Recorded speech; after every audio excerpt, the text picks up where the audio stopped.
दोस्तों, अगर हम किसी से भी पूछेंगे कि मरने के बाद क्या होता है तो ज्यादातर लोग यही कहेंगे कि मरने के बाद हमारी आत्मा भगवान के पास जाती है। लेकिन गरुड़ पुराण के मुताबिक इंसानों की मृत्यु के बाद उसकी आत्मा को यमदूत 47 दिनों की यात्रा कर यमलोक लेकर जाते हैं। इसका मतलब यमलोक इस भूलोक पर नहीं है। तो फिर इस पृथ्वी के अलावा दूसरे ग्रहों पर के जीवों को हम क्या कहेंगे? और दोस्तों, सबसे पहले तो भगवान है या नहीं इस बात पर डिस्कस करने से पहले हमारे पुराणों में भगवान के बारे में जिस प्रकार से बताया गया है उसे साइंटिफिक तरीके से समझने के लिए अभी तक हम जो भी भगवान के प्रति आस्था रखते हैं उसे कुछ क्षणों के लिए भूलना होगा, क्योंकि आज मैं जो आपको कॉन्सेप्ट बताने वाला हूँ इसे समझने के लिए आपका माइंड कम्प्लीटली ब्लैंक होना जरूरी है। तो भगवान कौन है और उन्हें साइंटिफिक तरीके से कैसे समझ सकते हैं आज के इस वीडियो में बताने वाला हूँ। तो दोस्तों, वीडियो को पूरा लास्ट तक जरूर देखिएगा। पहली बात तो इस वीडियो के टाइटल में एलियन का शब्द देख कुछ लोगों की भावनाओं को ठेस पहुंची होगी। तो दोस्त, आपको शायद पता नहीं होगा कि एलियन का डिक्शनरी मीनिंग है इस पृथ्वी के अलावा किसी भी दूसरे ग्रह पर रहने वाले जीवों को एलियन कहा जाता है। लेकिन इस पूरे ब्रह्मांड को कंट्रोल करने वाले को एलियन नहीं कहा जाता। इसे हमारे विज्ञान द्वारा एक सुपर नेचुरल पावर के नाम से बुलाया जाता है, और इसी सुपर नेचुरल पावर को हर धर्म के लोग भगवान कहकर बुलाते हैं। तो सबसे पहले हम भगवान किसे मानते हैं ये समझने के लिए थोड़ा और डेप्थ में जाना होगा। तो दोस्तों, हमारा पूरा ब्रह्मांड एटम से बना हुआ है। हर एक एटम की एक एनर्जी होती है। इसका मतलब हमारे पूरे ब्रह्मांड में ये अनगिनत अमाउंट ऑफ एनर्जी फैला हुआ है।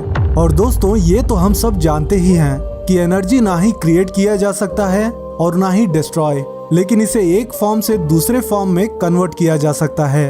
एग्जाम्पल के लिए, अगर हमें भूख लगती है तो इसका मतलब हमें एनर्जी की जरूरत है। ऊपर देखते हैं तो सूरज की किरणें, उस सनलाइट में भी वो एनर्जी है जिसकी हमें जरूरत है, लेकिन हम उस एनर्जी को डायरेक्टली अब्सॉर्ब नहीं कर सकते। वही सूरज की रोशनी पेड़ पौधों पर गिरकर फल की उत्पत्ति करता है, और फिर उस फल को खाने से हमें सूरज द्वारा ट्रांसमिट हुई एनर्जी मिलती है। एक और एग्जाम्पल बताता हूँ। अगर हमारे सामने हरी सब्जियां लाकर रख दिया जाए और गैस स्टोव से निकलने वाली आग की एनर्जी जो एक्चुअल में हमें चाहिए, लेकिन उस एनर्जी को हम डायरेक्टली अब्सॉर्ब नहीं कर पाने के कारण उस निकलने वाली आग की एनर्जी से सब्जी पकाकर फूड द्वारा उस आग की एनर्जी को हम लेते हैं। इसका मतलब इंसान डायरेक्टली एनर्जी को एक्सेस नहीं कर सकता। किसी भी एनर्जी को बेसिक लेवल में कन्वर्ट करके ही उसे यूज कर सकता है, लेकिन भगवान उस एनर्जी को डायरेक्टली एक्सेस करके अब्सॉर्ब कर लेते हैं। इसीलिए भगवान को कभी भूख नहीं लगती और ना ही कभी थकान होती है और ना कभी उनकी मृत्यु। इस पूरे ब्रह्मांड की एनर्जी का निर्माता या एनर्जी को ही कंट्रोल करने वाले को हम आज भगवान कह रहे हैं। तो फिर कई सारे लोग शिव जी और विष्णु जी को एलियन आखिर क्यों कहते हैं? इसका उत्तर पाने के लिए हमारे पुराणों में बताए गए 14 लोक के बारे में जानना होगा। और हाल ही में स्ट्रिंग थियरी पर काम कर रहे वैज्ञानिकों द्वारा भी 14 डायमेंशंस होने की बात कही गई है, जिसमें 12, 13 और 14 डायमेंशंस को अनस्टेबल डायमेंशंस बताया गया है। तो हमारे भूलोक के ऊपर 6 डायमेंशंस है। पहले डायमेंशन में भूअरलोक है, यानी पितृलोक कहा जाता है। यहाँ हमारे पूर्वज रहते हैं। इसके ऊपर आता है स्वर्गलोक, जिसमें पुण्य कार्य करने वाले मनुष्यों को यहाँ श्रेय मिलता है, और यहाँ पर देवतागण भी रहते हैं। इसके ऊपर है महरलोक, यहाँ पर ऋषि मुनि रहते हैं। और इसके ऊपर आता है जनलोक। इस लोक में हायर कॉन्शियसनेस वाले लोग रहते हैं। और फिर इसके ऊपर आता है तपलोक। इस लोक में मृत्यु पर विजय प्राप्त कर लेने वाले और अनंत ज्ञानी किस्म के लोग यहाँ रहते हैं। और फिर इसके ऊपर है सत्यलोक। यहाँ ब्रह्मदेव और सुप्रीम कॉन्शियसनेस वाले जीव यहाँ रहते हैं। ऐसे ही भूलोक के नीचे 7 और लोक हैं। वे कुछ इस प्रकार हैं: अथल, सुथल, विथल, तलाथल, महातल, रसातल और पाताल। इसमें राक्षसी और असुरी शक्तियाँ निवास करती हैं। तो अब हमारी पृथ्वी के अलावा किसी भी लोक या किसी भी ग्रह में रहने वाले जीवों को आज हमारे विज्ञान द्वारा एलियन के नाम से बुलाया जाता है। और कई सारे लोग शिव जी और विष्णु जी को एलियन इसलिए मानते हैं क्योंकि वे समझते हैं कि भगवान शिव और विष्णु जी भी बताए गए इन 14 डायमेंशंस में से किसी एक डायमेंशन में निवास करते होंगे। लेकिन मोरल ऑफ द स्टोरी उन्हें पता नहीं है। कि वे वहाँ रहते हैं जहाँ से पूरे ब्रह्मांड को कंट्रोल किया जाता है। अगर आप शिव जी और विष्णु जी के बारे में सही से जान लोगे तो आप कभी भी इन्हें एलियन नहीं मानोगे, क्योंकि जब भगवान विष्णु जी पंचभूत यानी जल, वायु, आकाश, अग्नि, धरती का सृजन किए थे, तब उन्हें इन पंचभूतों को एक आकार में परिवर्तित करने के लिए ब्रह्मा जी की आवश्यकता पड़ी। इसीलिए विष्णु जी के नाभि से ब्रह्मा जी का जन्म हुआ।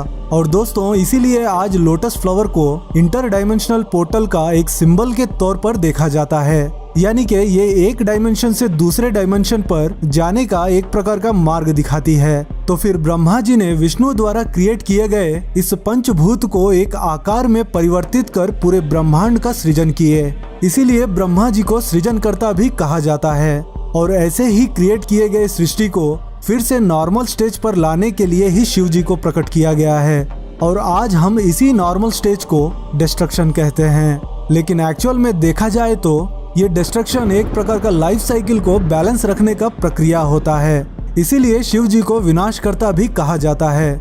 और भी इजी वे में बताऊं तो अगर आप विष्णु जी को समुद्र के समान देखें तो आकाश में एवापोरेट होकर फॉर्म होने वाले बादल को ब्रह्मा समझ सकते हैं, और फिर पुनः वर्षा होने की प्रक्रिया को शिव जी से जोड़कर देख सकते हैं।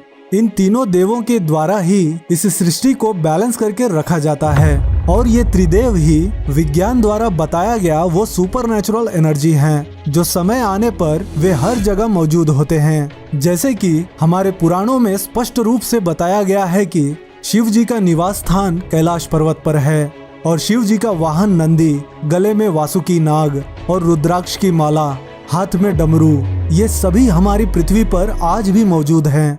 और सबसे बड़ी बात, शिव जी का तीसरा नेत्र, जो कि उनके हायर कॉन्शियसनेस का सिंबल है, जिसका उल्लेख शिव पुराण में भी किया गया है। और ये थर्ड आई हर एक मनुष्य के मस्तिष्क पर मौजूद होता है, जिसे योगिक साइंस में सिक्स्थ चक्र कहा गया है। स्त्री पुरुष को इक्वल रूप में बांटने वाले अर्धनारीश्वर शिव हैं। भगवान शिव इस पूरे ब्रह्मांड के आदि योगी हैं, जिनका ना तो कभी जन्म हुआ और ना ही कभी अंत होगा।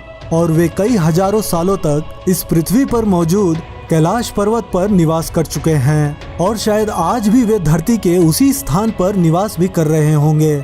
लेकिन उनका दर्शन कर पाना इस कलयुग में किसी भी मनुष्य के बस में नहीं है। तो दोस्तों, आशा करता हूँ अब आपको क्लियरली समझ में आ गया होगा कि भगवान कौन है और एलियन कौन है। अगर ये जानकारी आपको पसंद आई हो तो इस वीडियो को लाइक करके अपने कीमती विचार हमें कमेंट करके जरूर बताएं। और ऐसे ही और भी वीडियोस देखने के लिए आप हमारे चैनल रहस्य डिस्कवरी को सब्सक्राइब करके बेल नोटिफिकेशन भी ऑन कर दें। तो दोस्तों, फिर मिलता हूँ किसी इंटरेस्टिंग वीडियो के साथ। हर हर महादेव, जय हिंद।